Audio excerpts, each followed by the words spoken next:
মোট প্রাথমিকভাবে যে রিপোর্টটা আমরা আপনাদের কাছে বলছি, প্রথমত এত ভয়ের পরিবেশ আছে, সেখানে আপনার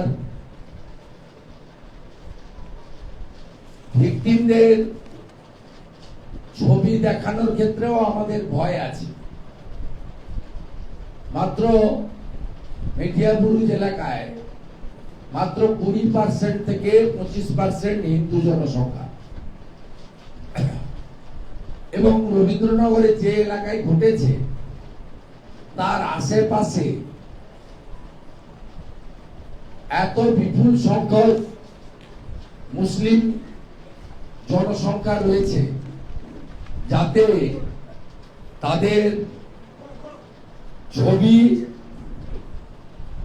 এবং তাদের নাম প্রকাশ করা তাদের নিরাপত্তার ক্ষেত্রে সমস্যা হতে পারে।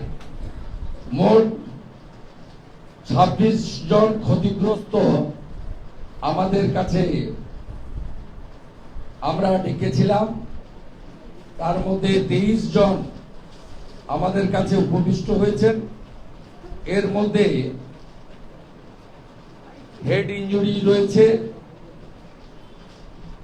আপনার উইন্ডো গ্লাস ব্রোকেন রয়েছে, সিসিটিভি ব্রোকেন রয়েছে, দোকান লুট রয়েছে, গ্যাস লুট রয়েছে,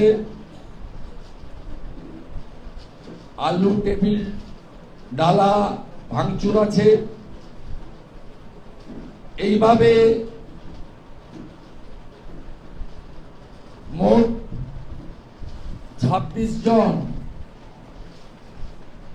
লুট হয়েছে, ইনজোর হয়েছে এবং বাড়িঘর চালিয়ে দেওয়া হয়েছে। আমরা অত্যন্ত খুশি, কৃতজ্ঞ। পুলিশের ধমক, তৃণমূলের জিহাদি বাহিনীর চমকানোর পরেও 23 জন আজকে দক্ষিণ কলকাতা ভারতীয় জনতা পার্টির কার্যালয় থেকে আমার হাত থেকে ক্ষতিপূরণ নিয়ে গেছেন। এমন ভয়ের পরিবেশ, এখানে আসা একজন ভিকটিম সেখানে ফোনে ধমক পেয়ে এখান থেকে চলে যেতে বাধ্য হয়েছেন। পালিয়ে যাও বলবো না, মানে চাপ দিয়ে চলে যেতে বাধ্য হয়েছে।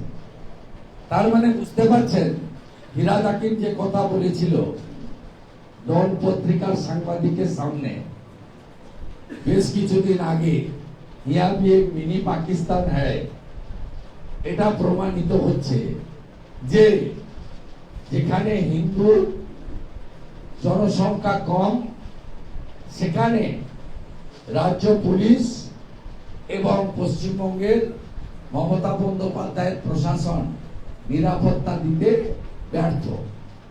একদিকে ধারা 163 করে আটকে দেওয়া হচ্ছে জনপ্রতিনিধিদের, প্রতিনিধি এবং বিরোধী দলের লোকেদের সামাজিক এবং নানা সেবামূলক প্রতিষ্ঠানকে যারা রিলিফ ওয়ার্ক করতে চান, আর অন্যদিকে ওখানে ত্রাসের পরিবেশ করা হয়েছে। একজন ভিকটিম যিনি আমার হাত থেকে ক্ষতিপূরণ নিলেন, তিনি আমাকে বললেন আজকে যাকে ট্রান্সফার করা হয়েছে গতকালের অর্ডার ডেটে 13/5 13/6 ডেটে, সেই মাননীয় মুকুল মিয়া, মানে মাথায় অশোক স্তম্ভ, মুখে ঘাস ফুলের ব্যাচ, তিনি ফোন করে ক্ষতিপূরণের তালিকা চেয়েছিলেন। আমি আমার এই গরিব হিন্দু ভাই বোনেদেরকে, যারা আর্থিকভাবে দরিদ্র, মন থেকে ধনী, তাদেরকে হ্যাটসঅপ দেব। তারা বলে দিয়েছে হরগোবিন্দ দাস, চন্দন দাসের পরিবারের মতো যে পশ্চিম বাংলার যে পুলিশ আমাদের সুরক্ষা দিতে পারে না, সেই পুলিশ আর শাসক দলের কাছ থেকে আমরা ক্ষতিপূরণ নেব না। তাই তালিকা তাদের দেয়নি, আমাদেরকে দিয়েছিল। আমরা 26 জনকে প্রাথমিকভাবে আইডেন্টিফাই করে তাদের মধ্যে 23 জনের হাতে ক্ষতিপূরণের অর্থ তুলে দিয়েছি। আমরা তাদেরকে বলেছি, আপনাদের যে পরিস্থিতি, আপনাদের কোথাও মুখ খুলতে হবে না, ছবিতে আসার দরকার নেই, তো আপনারা শুধু আমাদের পাশে থাকুন, আমরাই মুখ খুলবো, আমরাই সামনে থাকবো, আমরাই লড়াই করব। ইতিমধ্যে আমরা উচ্চ আদালতেও গেছি। আমরা মনে করি ওখানে যেভাবে মহিলাদেরও থ্রেট করা হচ্ছে, বলা হচ্ছে তোরা ভিডিও করে ছেড়েছিস, আমাদের ছবি তোরা বাজারে ছেড়েছিস, পুলিশ কতদিন এখানে র্যাব থাকবে, চলে যাওয়ার পরে তোদের দেখে নেব। এবং যে ভয়ের পরিবেশ তৈরি আছে ওখানে, তাতে ওখানে ধুলিয়ান শামশেরগঞ্জের মতো ব্যাপকভাবে প্যারামিলিটারি ফোর্সের ক্যাম্প এবং রুট মার্চের প্রাথমিকভাবে দরকার আছে বলে আমরা মনে করি, এবং রাজ্য সরকার এটা করবে না। আর আইন অনুযায়ী কেন্দ্রীয় সরকার সরাসরি ডিপ্লয়েড করতে পারে না। আমরা আদালতে গেছি, আমরা আদালতে প্রথম দিন মহামান্য বিচারপতি তার স্পেশাল বেঞ্চ তিনি বলেছিলেন যে আপনারা কেস ফাইল করুন। শুক্রবার লিস্টে না থাকার জন্য আমার পক্ষে লয়ার মেনশন করেছিলেন, মহামান্য বিচারপতি বলেছেন সোমবার যদি লিস্টে না থাকে আপনি মেনশন করুন, আমি এটা বিবেচনা করছি। আমি আশা করছি যে সোম মঙ্গলবারের মধ্যে কলকাতার উপকণ্ঠে এইভাবে যে ঘটনা, নিরাপত্তা এবং তাদের যে ভয়ের পরিবেশ কাজ করছে, এটা কাটানোর জন্য আদালত ধুলিয়ান শামশেরগঞ্জের মতো এখানেও এগিয়ে আসবেন। দ্বিতীয়ত, আমরা মনে করি 2022 সালে মমিনপুর ইকবালপুরে লক্ষ্মী পুজোর দিন যে ঘটনা ঘটেছিল, তারপরে আমি আদালতে গেছিলাম, তৎকালীন অবসরকালীন বেঞ্চের বিচারপতি ছিলেন, আজকে তিনি সুপ্রিম কোর্টের বিচারপতি জয় মাল্য বাগচি মহোদয়, তিনি এনআইএ দিয়েছিলেন এবং সেই কারণে 25 জন গ্রেফতার হয়েছিল।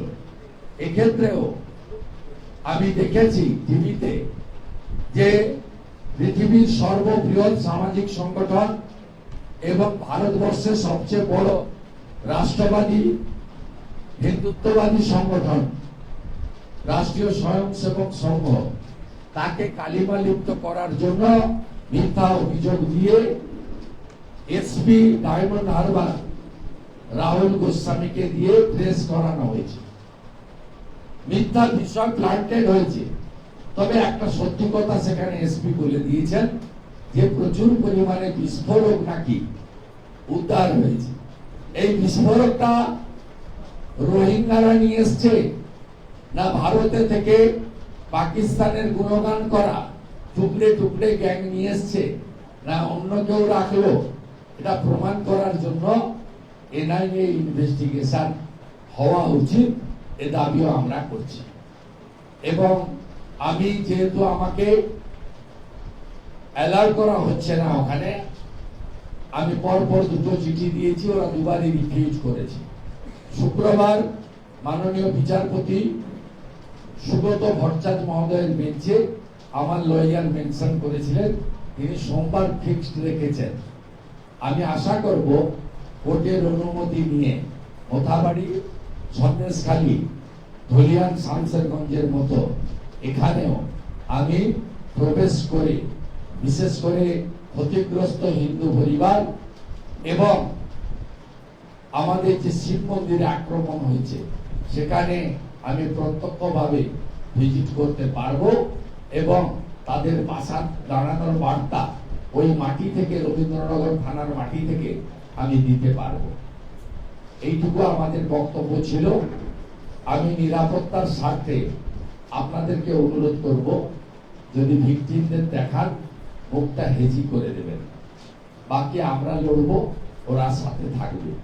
খুব কষ্ট এবং বেদনার সাথে বলতে হচ্ছে যে আমাদের হিন্দুস্থান দ্বিজাতি তত্ত্বে বিভক্ত হয়েছিল 47-এ। আজকে হিন্দুদের এই বাংলায় চরম দুরবস্থা, এটা দেখে আমাদের কষ্ট হচ্ছে। এক্ষেত্রে আবারও বলি, মেটিয়াবুরুজে যা ডেমোগ্রাফি আছে তাতে ভারতীয় জনতা পার্টিকে যারা ভোট দেন তাদের সংখ্যা 20 থেকে 25%, আর ওদেরকে যারা ভোট দেন তাদের সংখ্যা 70%-এর বেশি। তাই খুব পরিষ্কার আমরা কিন্তু ভোটের জন্য এই লড়াই দিচ্ছি না, আমরা লড়াইটা দিচ্ছি হিন্দুদেরকে সুরক্ষা এবং তাদের বাঁচানোর লড়াই। তাই পরিশেষে বাংলার হিন্দুদেরকে বলবো, হিন্দু যদি বাঁচতে চাও বিভেদ ভুলে এক হও। এই লড়াইতে সবাইকে এগিয়ে আসার জন্য অনুরোধ করব এবং আমরা ক্ষতিগ্রস্তদের যাদের পেটিএম আছে সেই পেটিএম অ্যাকাউন্ট নম্বর নাম ছাড়া আমরা পাবলিশ করে দেব। আপনারা হিন্দুরাও তাদেরকে সরাসরি তাদের পেটিএম এ সাহায্য করতে পারেন। যেমন ধুলিয়ান এবং শামশেরগঞ্জে প্রায় 35 লক্ষ টাকার বেশি গোটা পৃথিবীর হিন্দুরা পেটিএম করে আমরা যে নাম দিয়েছিলাম 74 জনের বেশি 150 জনের ফ্যামিলিতে আপনারা দিয়েছেন। আমরা কৃতজ্ঞ হিন্দুদের কাছে।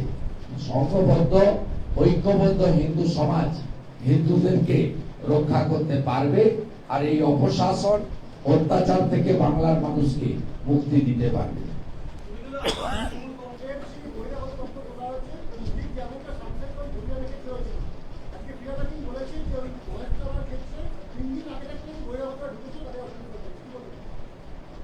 উনি বহিরাগত কাকে বলছেন?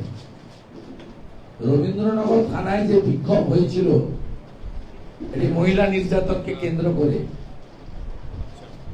সেখানে দক্ষিণ কলকাতা জেলা বিজেপি সভাপতি অনুপম ভট্টাচার্য, রাজ্যের সাধারণ সম্পাদিকা বিধায়িকা অগ্নিমিত্রা পাল ছিলেন। এদেরকে যদি ইঙ্গিত করে বলা হয় তাহলে এরা বহিরাগত হন কোত্থেকে? তাহলে তো ফিরাদ হাকিমও বহিরাগত, থাকেন চেতলায় দাঁড়ান বন্দরে। আর এই তত্ত্বটা তো হরগোবিন্দ দাস চন্দন দাসের যে খুন, তার যে চার্জশিটে যাদের নাম দিয়েছেন সব লোকাল। আপনার মুখ্যমন্ত্রী এবং আপনাদের অভিযোগ যে পুরো মিথ্যা, বাজারকরণ করা ছাড়া, ইস্যু ডাইভার্ট করা ছাড়া অন্য কিছু নয়, এটা প্রমাণ হয়েছে। আমরা যেমন কোথাবাড়ি ধুলিয়ান শামশেরগঞ্জ নিয়ে লড়াই জারি রেখেছি, মহেশতলা নিয়েও মুখ্যমন্ত্রী জেনে রাখুন লড়াই জারি থাকবে। এলাকায় যাব, প্রয়োজনে মহেশতলা অভিযান হবে এবং মোমিনপুর ইকবালপুরে যেমন এনআইএ এসে ঠান্ডা করে দিয়ে গেছে, 25টা জেহাদি এখনো জেলের ভিতরে, সব নন তৃণমূলের নেতা। এখানেও একদম ছবি দেখে দেখে, ভিডিও দেখে দেখে যা করার সবটাই করাবো আমরা। এর জন্য যত দূর যেতে হয় আইনি লড়াই করে আমরা তত দূর যাব। পরিষ্কার কথা, আমরা পশ্চিম বাংলার হিন্দুদের উপরে এই সংগঠিত সরকার, সরকারি দল এবং জিহাদি জঙ্গি পাকিস্তান প্রেমীদের এই অত্যাচার আমরা কোনোভাবে বরদাস্ত করব না। কি করে ঠান্ডা করতে হয় আমরা জানি।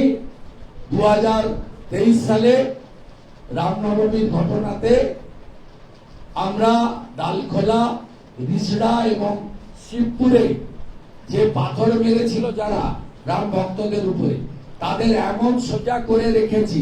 ওখানে 24 এবং 25 সালে রামনবমীর মিছিলে পুষ্পবৃষ্টি হয়েছে, পাথর বৃষ্টি হয়নি। মোমিনপুর, ইকবালপুর, ডালখোলা, রিসড়া, শিবপুর যেভাবে ঠান্ডা করা হয়েছে, এখানেও একইভাবে ঠান্ডা করা হবে। এমন ঠান্ডা করা হবে যাতে আগামী অন্তত 20 বছর নাতিপুতিরাও মনে রাখে।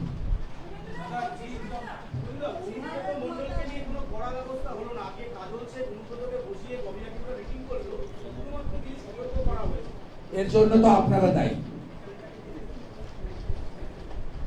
মিডিয়াগুলো আমি দেখছিলাম, আপনি আইসি বোলপুরের স্ত্রী কি যারা বিবাহিত তাদের স্ত্রী নন? আইসি বোলপুরের মা কি সকলের মা নন? মানে স্ত্রী মা এই অর্থে তারা নারী, তারা মাতা, মা, দিদি, বোন, কন্যা সকলকেই আমরা সম্মানের চোখে দেখি। তিনি সামগ্রিকভাবে যে কথা বলেছেন, এ কথা বলার পরে তাকে পুলিশের পাইলট কার দিয়ে রাজার আলে কলকাতায় আনা। আপনারা তো সকাল থেকে রিলে করছেন, আপনারা তো আজকে আহমেদাবাদের ট্রেন অ্যাক্সিডেন্ট বা মহেশতলায় হিন্দুদের দেখাচ্ছেন না। এই অনুব্রত নৈহাটিতে গেলেন বড় মাঠে পুজো দিতে, এই অনুব্রত ভবানীপুরে পৌঁছালেন সুব্রত বক্সির অফিসে, এই অনুব্রত ঢুকছেন। এর জন্য তো দায়ী বাংলার মিডিয়ারা। এইরকম একটা অসভ্য, বর্বর, কুৎসিত, জল্লাদ, মমতার আলালের দুলাল, তাকে আপনারা এই জিনিস করছেন। অথচ ওর বাড়ির সামনে আমরা নারী সম্মান যাত্রা করেছি, গোটা বোলপুর শহর রাস্তায় নেমে ধিক্কার জানিয়েছে, ভয় ভীতি কাটিয়ে উঠে। তৃণমূলে যত এই ধরনের কুকথা এবং কাজ করবেন তত দ্রুত আপনার পদোন্নতি হবে। প্রমাণ হয়েছে আরজিকর কাণ্ডে অভয়ার দেহ তাড়াতাড়ি পুড়িয়ে দিয়েছিল বলে পানিহাটির সেই কাউন্সিলর কীর্তিমান, তিনি আজকে পানিহাটির পৌর প্রধান পদে অভিষিক্ত হয়েছেন। যত এই ধরনের কাজ এবং কথা বলবেন, মা, দিদি, বোন, স্ত্রী, কন্যা, তাদেরকে যত এই ধরনের কথা বলবেন, কুকথা তো নয়, মুখেও বলা যাবে না, কানেও শোনা যাবে না। এদের লাজ লজ্জা নেই বলে এরা মিটিং এ আসে ক্যামেরার সামনে রঙিন পাঞ্জাবি পরে, হাত কাটা পাঞ্জাবি পরে গটগট করে ঢুকছে। বড়মার মন্দিরে ঢুকতে দিয়েছেন কেন ওখানকার ট্রাস্টিরা? যে বোলপুরের আইসির মাকে এবং স্ত্রীকে 5 বার বলছে আমি দর্শন করবো তুমি, এই কোন বাংলা? এই বাংলার পুরো চিত্রটা চেঞ্জ করে দিয়েছে তৃণমূল, একটা অসভ্য পার্টি। নর্দমার কিটের সঙ্গে ওদের তুলনা করা যায় না।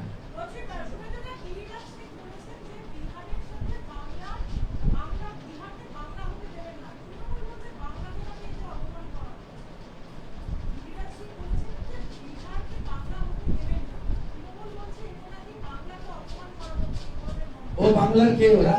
আমরা তো 2,33,00,000 ভোট পেয়েছি। তৃণমূল মানেই তো বাংলা না।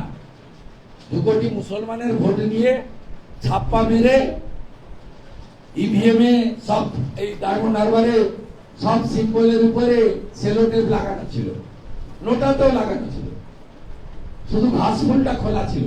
তারপরেও তো 2,75,00,000 ওরা, 2,33,27,000 আমরা। গিরিরাজ সিং মহোদয় যে অর্থে বলেছেন সে অর্থ বাংলার মানুষ বোঝে। 26,000 চাকরি যাওয়া শিক্ষক শিক্ষাকর্মী বোঝে,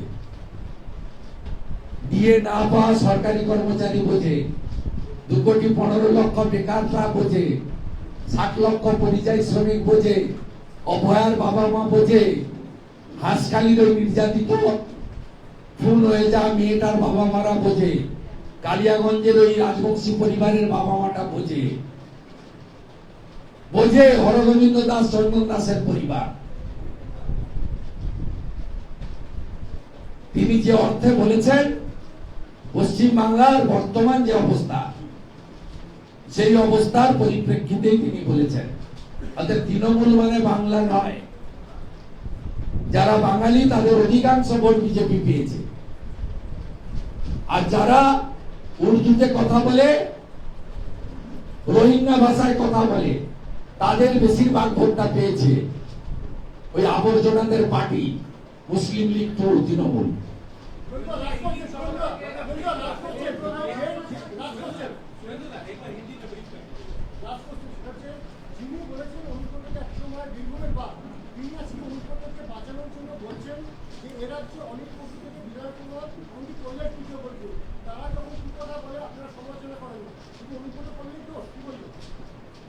শুনুন, সমালোচনা করা না করা রাজনৈতিক দৃষ্টিভঙ্গি থেকে যে যার নিজস্ব রাজনৈতিক দলের মতাদর মানে চিন্তা ভাবনা থাকতে পারে।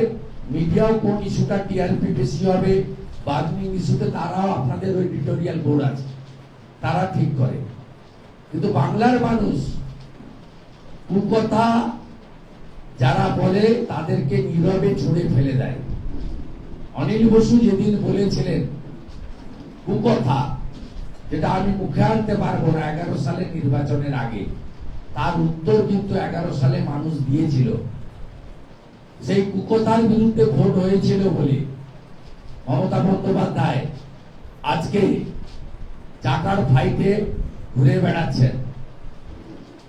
আজকে একজন মহারানীর মতো, সম্রাজ্ঞীর মতো শাসন ক্ষমতা ভোগ করছেন।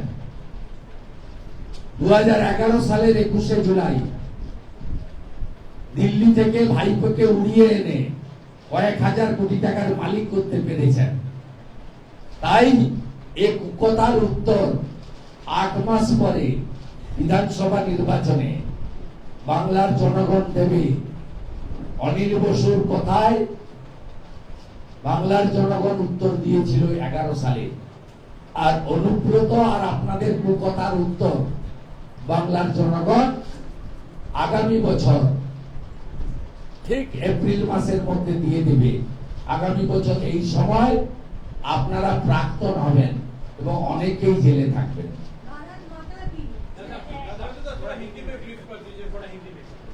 देखिए, जो रविंद्रनगर पुलिस स्टेशन महेशवाला एरिया में हिंदू के ऊपर अत्याचार हुआ है, तुलसी रानी का जो चबूतरा है उसको उखाड़ के फेंका है कुछ विधर्मी ने पुलिस का सामने। उसका बाद वहाँ 20% ओनली हिंदू पॉपुलेशन है। उनकी वहाँ जिस तरीके से अत्याचार हुआ है, 7 से 8 आदमी का गंभीर रूप से चोट आया है। 20 से 25 हिंदू हाउसेस और शॉप्स लूट करके उसको सब खत्म कर दिया है। बीजेपी की ओर से हिंदू समुदाय को साथ उनको सहारा देने के लिए हम लोग पहले दिन से कोशिश कर रहा है। आज उस एरिया में 163 एम्प्लॉयज है। मुझे जाने का इजाजत भी नहीं दिया है।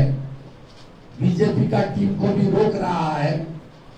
पूरा एरिया में अप टू 16 तक धारा 163 इम्पोज करके ये जो विक्टिम फैमिली है, इंजर्ड पर्सन है, सब हिंदू समुदाय का लोग है। उनको हेल्प करने का कोई मौका नहीं मिल रहा है घर जाकर। इसलिए आज उस मीडिया गुरु जो एरिया है वो दक्षिण कलकत्ता बीजेपी जिला के अंदर आता है। हम लोग यहाँ जिला टोली के साथ 26 विक्टिम को बुलाया था, उसमें 23 रिस्पॉन्स किया। भारतीय जनता पार्टी की ओर से मेरा हाथ से कॉम्पेंसेशन का प्राइमरी राशि हम लोग उनको दिया है। ट्रीटमेंट के लिए पूरा जिम्मेदारी बीजेपी उठा रहा है और उनको प्रोटेक्शन देने के लिए हम लोग हाई कोर्ट में भी हम लोग ऑलरेडी फाइल किया है उनको प्रोटेक्शन और न्याय दिलाने के लिए। और हमारी अगली कोशिश रहेगा और भी जो कॉम्पेंसेशन देना चाहिए हम लोग करेगा। और साथ साथ वहाँ हिंदू बहुल एरिया में हम लोग पार्टी की ओर से सीसीटीवी इंस्टॉलेशन के लिए भी आज कमिटमेंट उन लोग को दिया है। बीजेपी वोट की नजर से नहीं, वोट को मद्देनजर रखते हुए नहीं, भाजपा ने हर हिंदू, पीड़ित हिंदू के लिए काम करेगा। हिंदुस्तान में हिंदू असुरक्षित है, बंगाल में ये बहुत शर्मनाक हादसा चल रहा है बंगाल में। इसके लिए पूरा के पूरा जिम्मेदारी बंगाल के मुखिया चीफ मिनिस्टर ममता बनर्जी, उनकी पार्टी और उनकी पुलिस है। इसलिए अभी भी धुलियान शामसरगंज में 18 कंपनी पैरामिलिट्री फोर्सेस डिप्लॉयड है। हम लोग का मांग है, यहाँ ओनली 20% हिंदू है, हिंदू असुरक्षित है, डरा रहा है। हिंदू को देखने के लिए ये लोग डायरेक्ट थ्रेट कर रहा है, ये लोग को प्रोटेक्शन भी मिलना चाहिए। हम बीजेपी पश्चिम बंगाल यूनिट हर हिंदू का साथ देगा, पीड़ित हिंदू का साथ देगा। अगले दिन जब भाजपा सरकार यहाँ हिंदू जनता एक होकर लाएगा, हर केस को रीओपन करके, ये जो गुंडा है, जिहादी है, एक्सट्रीमिस्ट है, इसको अरेस्ट करने का काम भाजपा सरकार अगले दिन करेगा। साथ साथ पहले दिन से मैं मुद्दा उठाया, IC Rabindranagar Mukul Mia, he is a man of Trinamool Congress. He was the main architect of this vandalism. उनको अरेस्ट होना चाहिए। आज बीजेपी और हम लोग की आवाज की बात, ये लोग उनको दार्जिलिंग ट्रांसफर किया, ये थोड़ा भ्रम पैदा करने के लिए, आईवास करने के लिए। जब 2-4 महीने का बाद ये इशू पीछे चला जाएगा, तब फिर इनको भतीजा का आदमी प्राइस पोस्टिंग कलकत्ता का अगल बगल में मिल जाएगा। इसलिए इस मुकुल मिया को अरेस्ट करने का मांग आज भी हम लोग कर रहा है। और बांग्ला नाम আমার গলা ভালো নেই ভাই। একটা প্রশ্ন, ইডির তরফ থেকে নির্বাচন কমিশনে চিঠি দেওয়া হয়েছে, 78 জন নাগরিকের তথ্য দেওয়া হয়েছে, এই আজাদ জন যে পাকিস্তানি, তার মাধ্যমে এই এদের ভোটার আইডি কার্ড হয়েছিল বলে তথ্য দেওয়া হয়েছে। আমি আগেই ওর বলেছি, আজও বলছি, রানাঘাটের কেস ইডি নিয়েছে, কলকাতা পুলিশের কেস ইডি নিয়েছে, কাকদ্বীপের কেসটাও ইডি নিয়ে নেওয়া উচিত। কাকদ্বীপের কেসটা ইডি নিলে একাধিক ভিডিও এবং এসডিও ইনক্লুডিং সুমিত গুপ্ত, ডিএম সাউথ 24 পরগনা, এরা জেলে যাবে। এটা একটা বড় র্যাকেট। ভোটার লিস্টে পশ্চিমবঙ্গে ভুয়া, লক্ষ লক্ষ রোহিঙ্গার নাম ভোটার লিস্টে তুলে রেখেছে তৃণমূল। একটা কুসাবাতে, একটা পঞ্চায়েতে গৌতম সর্দার পঞ্চায়েত কর্মী তৃণমূলের লোক 2000 টাকার বিনিময়ে এক মাসে 3500 বার্থ সার্টিফিকেট করে দিয়েছে। 540 কিলোমিটার বর্ডারে জমি না দিয়ে বাংলাকে বাংলাদেশ টু মমতা ব্যানার্জি অলরেডি বানিয়ে দিয়েছে। অনেক লেট হয়ে গেছে। সবাই আসুন, চেষ্টা করে একবার দেখি আমরা এই বাংলাকে বাঁচানো যায় কিনা।